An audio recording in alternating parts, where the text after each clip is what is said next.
Good morning बच्चों, how are you. आज हम पढ़ते हैं कक्षा 4 का पाठ 18, पेज संख्या 101। पाठ का नाम है डॉक्टर एपीजे अब्दुल कलाम। आत्मकथा है ये, उन्होंने अपने बारे में लिखा है। उससे पहले हम पढ़ते हैं शब्दार्थ। देखिए, सांत्वना यानी दिलासा, भौतिकी फिजिक्स, सलाहकार सलाह देने वाला, गिदड़ भक्ति देना, झूठ मूठ डराना, औषधियाँ दवाइयाँ, प्रक्षेपास्त्र मिसाइल, अग्रणी आगे, प्रयास प्रयत्न कोशिश, परम आवश्यक बहुत जरूरी। अब देखिए पाठ, आप भी उंगली लगाइए पाठ पे और ध्यान से सुनिए और समझिए।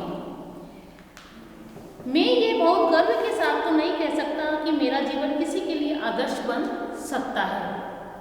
ये कौन कह रहे हैं? एपीजे अब्दुल कलाम। देखो, डॉक्टर में लाघव चिन्ह लगा हुआ है, एपीजे यानी कि इनमें सब में लाघव चिन्ह लगा हुआ है, यानी कि इनका ये शॉर्ट में छोटे रूप में नाम लिखा हुआ है। इनका बड़ा नाम आपको बताएंगे, इसके पाठ में आएगा भी। यानी कि डॉक्टर अबुल पाकिर जैनुलाब्दीन अब्दुल कलाम है। क्या नाम है? अबुल पाकिर जैनुलाब्दीन अब्दुल कलाम इनका पूरा नाम है। यानी कि ये अपने बारे में लिख रहे हैं कि मैं ये बहुत गर्व के साथ तो नहीं कह सकता कि मेरा जीवन किसी के लिए आदर्श बन सकता है, यानी कि वो अपने बारे में बता रहे हैं। लेकिन जिस तरह मेरी नियति ने आकार ग्रहण किया, उससे किसी गरीब बच्चे को सांत्वना अवश्य मिलेगी। कि जिस प्रकार उनका जीवन बीता, वो सारी जो कथा आत्मकथा है वो लिख रहे हैं और कह रहे हैं कि किसी गरीब बच्चे को सांत्वना मिलेगी जो किसी छोटी सुविधाहीन सामाजिक स्थिति में जी रहा हो। शायद मेरी कहानी उसे निराशा की भावना से मुक्त करने में सहायक हो। बच्चों, 15 अक्टूबर 1931 में मेरा जन्म तमिलनाडु के रामेश्वरम में हुआ था। कब हुआ इनका जन्म? 15 अक्टूबर 1931 में तमिलनाडु में। मेरे गांव का नाम था धनुषकोडी।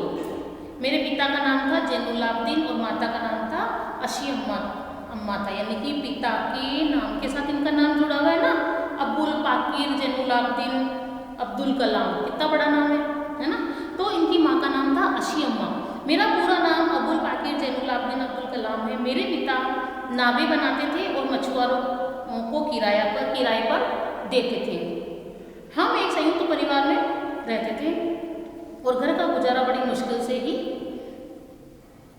हो पाता था। मेरे पिताजी की लगन, उनके ऊंचे विचारों और उनकी कर्मठता ने मुझे प्रारंभ से ही अत्यधिक प्रभावित किया और अपने व्यक्तित्व में ये गुण मैंने आत्मसात भी किए। अपनी माँ के बारे में क्या कहूँ, उनकी प्रेम, त्याग और विश्वास ने मुझे सदैव शक्ति दी है। उनके प्रति अपनी इन भावनाओं को मैंने अपनी एक कविता में पिरो दिया है, जो मेरी पुस्तक विंग्स ऑन फायर के प्रथम पृष्ठ पर ही मुद्रित है। जीवन में सफलता, यानी कि उनके पहले जो पन्ना है उसी के अंदर उनकी सारी विंग्स ऑन फायर में पहले पन्ने पर उनकी छपी हुई है, उनकी जो बातें उनकी पुस्तक के अंदर, उनकी भावनाएं कविता के रूप में।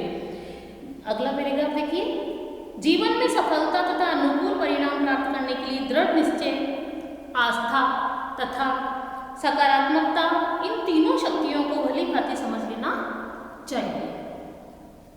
उपर्युक्त पंक्तियों में मेरे शिक्षक यादुराई सोलोमन ने मुझसे कही थी। 5 वर्ष की आयु में मैंने पंचायत प्राथमिक विद्यालय रामेश्वरम से अपनी शिक्षा दीक्षा आरंभ की। कई बार ऐसी आर्थिक कठिनाइयाँ भी सामने आई कि मुझे समाचार पत्र बेचने का काम भी करना पड़ा। यानी कि उन्होंने संघर्ष अपना जीवन जिया। तो उनको किस प्रकार से जिया, जो इसमें उन्होंने व्यक्त किया है अपने बारे में, बता के अपने बारे में। तो 1958 में मैंने मद्रास इंस्टीट्यूट ऑफ टेक्नोलॉजी से अंतरिक्ष विज्ञान में स्नातक की पढ़ाई पूरी की। मुझे भौतिकी से बहुत प्रेम था और मैं पायलट बनना चाहता था। पायलट बनना चाहते थे और बने ही। तो लड़ाकू विमान उड़ाना चाहते थे। मैंने उसकी परीक्षा भी पास की, परंतु उन्हें 8 व्यक्तियों को था और मैं 90वें स्थान पर था। यहीं से मैंने अपनी दिशा बदल ली। पेज संख्या 102 पर देखिए ऊपर, जब तक आप अपना 100% योगदान नहीं देते हैं तब तक आप सफल नहीं हो सकते हैं, और आपके द्वारा दिया गया 100% योगदान आपको कभी असफल नहीं होने देगा, यानी कि पूरा उसमें भरसक प्रयास करना पड़ेगा। 1962 ईस्वी में मैं भारतीय अंतरिक्ष अनुसंधान संगठन से जुड़ा और मैंने परियोजना महानिदेशक का पद संभाला। भारत का पहला स्वदेशी उपग्रह प्रक्षेपास्त्र यानी कि SVL-30 बनाया। पृथ्वी और अग्नि जैसे प्रक्षेपास्त्र स्वदेशी तकनीक से बनाए। अपने देश को अंतर्राष्ट्रीय अंतरिक्ष क्लब का सदस्य बनवाने का जो स्वप्न मैंने देखा था वह पूर्ण हुआ।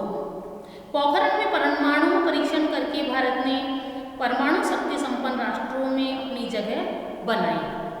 अपने देश को सर्वशक्ति संपन्न बनाने का मेरा सपना पूरा हुआ। सपने वे नहीं होते जो आप नींद में देखते हैं, सपने वो होते हैं जो आपको नींद ही नहीं आने देते, यानी कि नींद ही नहीं आती किसी कार्य को पूरा करने के लिए, उसे कहते हैं जब जाके सपना पूरा होता है। क्योंकि पूरी लगन, पूरा भरसक प्रयास लग जाता है, दिमागी रूप से हम पूरे व्यस्त हो जाते हैं कि हमें कैसे क्या काम करना है ना। तो समय के साथ मेरी जिम्मेदारियां बढ़ी। पहले भारतीय रक्षा मंत्रालय में मुझे वैज्ञानिक सलाहकार बनाया गया। फिर वर्ष 2002 में देश के 11वें राष्ट्रपति के रूप में चुने जाने का मुझे सौभाग्य प्राप्त हुआ था। मैं राजनीति से अधिक देर तक बनकर नहीं रह सकता था। अतः वर्ष 2007 में अपने कार्यकाल के समाप्त होते ही मैंने दोबारा राष्ट्रपति न बनने का निर्णय ले लिया। मैंने सदैव भारत को विश्व में अग्रणी बनने का स्वप्न देखा था और इसके लिए मैं सदैव दृढ़ प्रतिज्ञ भी रहा। यानी कि उनको राजनीति से कोई मतलब नहीं था। यानी कि 2002 में वो चुने, 5 साल तक उन्होंने अपना कार्य किया और दोबारा उन्होंने उससे विदा लिया। तो आपको पता होना चाहिए कि आत्मसम्मान हमेशा आत्मनिर्भरता के साथ जुड़ा होता है। ठीक होता है। मैं भारत को हमेशा आत्मनिर्भर देखने का इच्छुक रहा हूँ। आज हम शक्ति संपन्न हैं तो लोग हमें गीदड़ भभकियाँ देकर डरा नहीं सकते। ठीक है बच्चों, आज हम इतना ही पाठ पढ़ते हैं, बाकी का हम अगले पाठ में पढ़ेंगे। Thank you.